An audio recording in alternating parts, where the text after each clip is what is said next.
Good morning. Today is the 10th of Kislev, the 23rd of November. We're up to the 5th reading of Parashat Vayeitzei.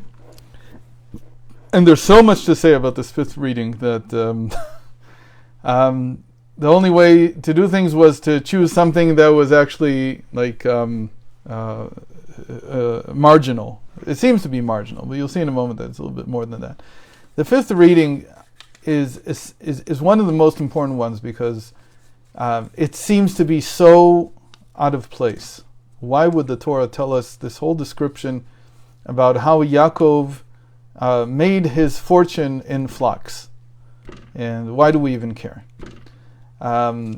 It really, out of all the stories that the Torah tells us about the patriarchs, this one is the most enigmatic. Like, why do we even care that he did it this way or that way? And when you think about it for a long time, you realize that this is coming on the heels of what we read yesterday, which was the birth of all his children, 11 of his 12 children, actually 12 of his 13 if you count Dinah. So they were born in yesterday's reading. And so this is all in the same chapter. And when people thought about this for a while, they came to the conclusion that they're related one to another.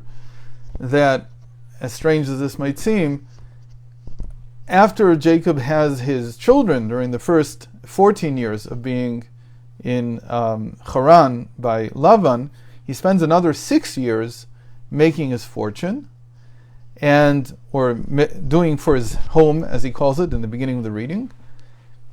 And to make for his home, what does he mean when he says his home? Jacob is the foundation of the people of Israel. His name is later changed to Israel. So the understanding is that this is symbolic of creating the Jewish people. That's what he's doing. And I don't recall if we've talked about this in the past, but every person who's going to be a leader, if he's really going to be a leader, he has to find in himself the disposition of every individual that's going to be under his leadership. If he can't find it, he can't lead them. Here the understanding is that if Jacob is going to be the father of the nation, we had two other fathers, Abraham and Isaac, but Jacob in the end is the one who gives birth to the 12 tribes. He moves from the generation of patriarchs to the generation of the tribes. If he's going to be the founder of that, he's going to be the head of that, he has to, in a sense, already choose, whatever that means, what souls he wants. And when we say what souls he wants, it's like saying, what kind of people are these going to be? How am I going to, what is going to be the cornerstone of our education? What are we going to pass on? You have to think about this. So when he's creating his home, he's saying, when will I, he says to Laban, I've worked for you for 14 years for my 2 wives.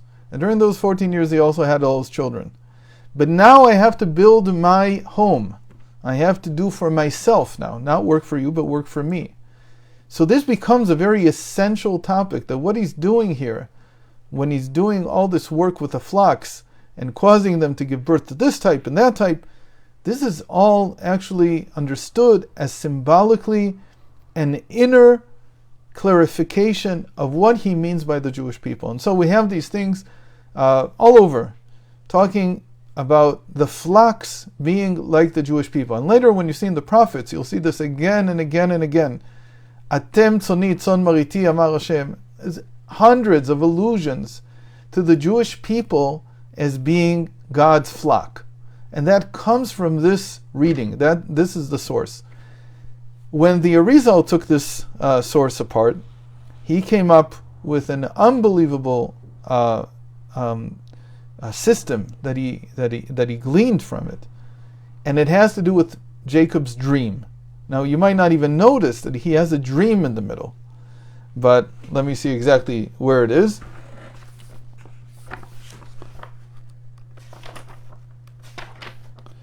The dream is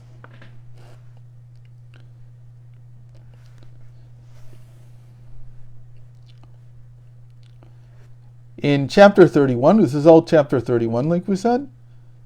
And it's in verse 10. And he says, and I saw in a dream I cast my eyes, and I saw in a dream. And now he has these strange shepherd words. Atudim olim alatzon. He has certain types of sheep going up on other types of sheep, and out of them come akudim, nekudim, uvrudim. And these really are three types of speckles on the sheep, on the flocks. There are akudim, they have rings around their hooves, around their ankle. Then they have nekudim, they're speckled. And then vrudim is streaked, that they have huge blotches or streaks, big things. And this is a dream that this angel shows him. And what has this got to do with anything? So the Arizal builds this into his whole picture of human development, that we go through three stages that are related to this, and most of his Kabbalah is built on understanding these three stages. Now, we're not going to talk about that because that's way too... it's not difficult, but it's too long. So what we're going to focus on is that he saw this in a dream. So let's look at the dreams. How many dreams have we seen so far in the Torah? So we saw that... Who was the first one to have a dream? Anybody remember?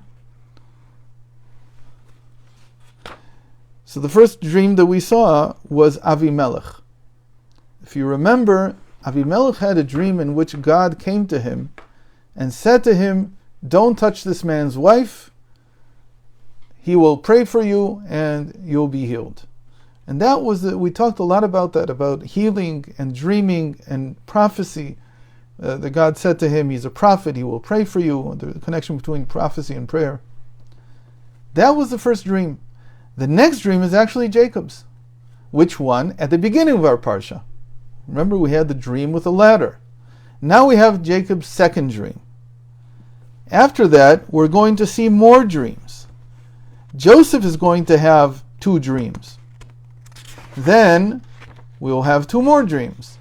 Where are they going to come from? From Pharaoh's chief butler and his chief baker. And after that, Pharaoh himself will have 2 dreams. So this is very interesting. Apart from Avimelech's dream, we will have altogether... Oh, and I forgot, one more. Laban, at the end of our parsha, in tomorrow's reading, is also going to have a dream. So altogether, what we have 10 dreams in the Pentateuch, altogether. And almost all of them, except for the one from Avimelech, is all in the span of 3 parshas. Ours, and next week's, and the one after, 2 weeks from now, and one after that. They're all also in the month of Kislev. Now, if you remember yesterday, we talked about that each one of the months of the year has a special sense. We didn't develop that so much. But what is the sense of the month of Kislev? The sense is sleeping. And you can look at it. You don't have the wonders, or maybe you do. But in the wonders, we put a little chart with all the different months and their senses. And so Kislev is a month of sleep. What does it mean to have a sense of sleep? So first of all, a lot of people know that at some point you have to learn how to sleep because it's not so easy. People get insomnia. At some point in life, it gets harder and harder to sleep. So you have to have a sense of sleep. But really, the way it's usually understood is the sense of sleep is learning how to dream. And that's what the month of Kislev is about. It's a good month for dreaming, because it's the height of the winter usually. The days are the shortest. Usually Kislev is the month in which the winter solstice happens. So you have the shortest days of the year, which means that you have the longest nights of the year. So it makes sense that this month would be the month of sleep. But specifically use sleep to do something. Don't just sleep, which is good in and of itself, like my mother would say. She always convinces me I need to sleep more. But apart from that, it's the month of the dreams. what is it with Avimelech being the first dream? So here we're just going to say one small principle, and the principle is that we find this many times in Torah, that the first time that something appears, some phenomenon appears in the Torah, it appears in a not so pure sense. It starts with someone who is not so good. In this case, Avimelech, the king of the Philistines. After that, almost all the dreams, except for Laban, and even Laban's dream in the end is a positive one, all the dreams are by the patriarchs or their children, Joseph. Even the dreams that have to do with Pharaoh's butler and his chief baker, and Pharaoh himself, are all related to Joseph.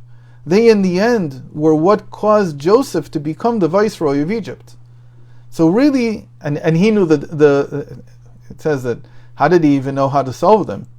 Because he probably had the dream too, or at least he had the solution. He saw the solution in his dream. And remember, the dream and prophecy is very related. So it stands to reason that he had dreamt the solution even before they asked him what the question was. So he knew the solution, he didn't know what it pertained to, but he had already seen that this is the way you should solve these. And by solving them, he became the viceroy of Egypt. So we have this principle that in the beginning something starts with darkness or chaos, and then it turns into something positive. So we have this dream of Avimelech, which starts out as something negative, and then it dreams transform into something that's moving positively, that's causing the world to be more rectified. So this simple principle is called Tohu Kodem Letikun. Chaos precedes order. First you have chaos, then you have order. This is pretty much how the universe works. But we have to remember that in our lives, whenever we start something new, there's a good chance that the first attempt will not come out the way we want. It'll be chaotic. It won't serve the purpose that we wanted it to. But don't give up on it, because chaos comes before order. And so you have to go through something sometimes once, sometimes even twice, but then you find the way to use it in the right and proper way. You find the way to transform it into something positive. So our month, the month of Kislev, is the month to work on dreams. And even if the dreams don't work out at first, keep dreaming. And what do we mean by dreaming? To dream well, you have to prepare the dream. You have to prepare yourself before you go to sleep. The way to prepare yourself before you go to sleep is, of course, to learn something in bed. Have something small that you read, something small that you recite, something small that you think about.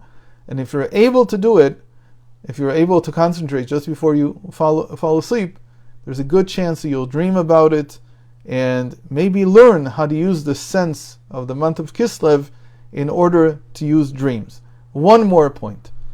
The meaning of the word Kislev is literally kidneys.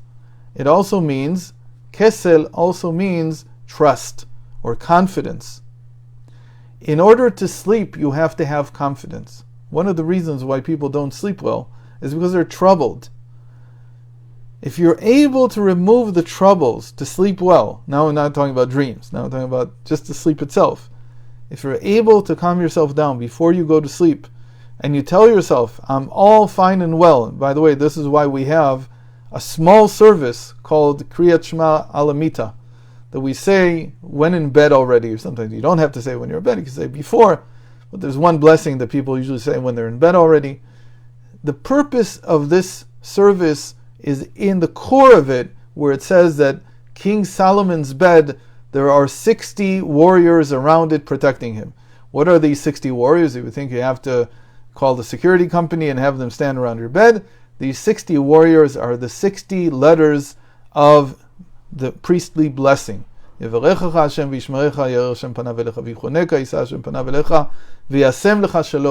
These 60 letters, it has exactly 60 letters, 15 words and 60 letters, the perfect ratio that is in God's 4-letter name, 1 to 4.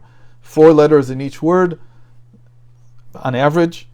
They are the 60 warriors that protect your bed before you go to sleep. When you do this, you sleep well, because sleeping is dependent on the kidneys. The kidneys are related to trust. And we haven't talked about it here so much. We have a whole course, everything discussing faith and confidence, and how to turn faith into confidence. And confidence is related, there's active confidence and passive confidence, to the two kidneys. The kidneys, actually in Hebrew, their name is ksalim. They literally mean trust. I don't know where the word kidney comes from, but in Hebrew, the word for kidney, the biblical word, the modern word today is klayot. It's not just modern, it's also a biblical word. It means something a little bit different, but the original word was ksalim. When we're talking about an animal, and in the book of Leviticus, we'll see this a lot. The ksalim, which have the adrenal glands on them. I don't remember if we started from that early on when we started talking about the parshas, but if we didn't, we'll come to it. And so if you go to sleep with trust, you go to sleep with some Torah that you want to dream about, you go to sleep with trust, with knowing that there are these 60 letters, 60 warriors standing around you, you sleep well, which is the purpose of this month, especially today, Thanksgiving. Thanksgiving is the name that we usually translate Hod. Hod is one of the Sfirot, and it is the left kidney. And that's called passive trust.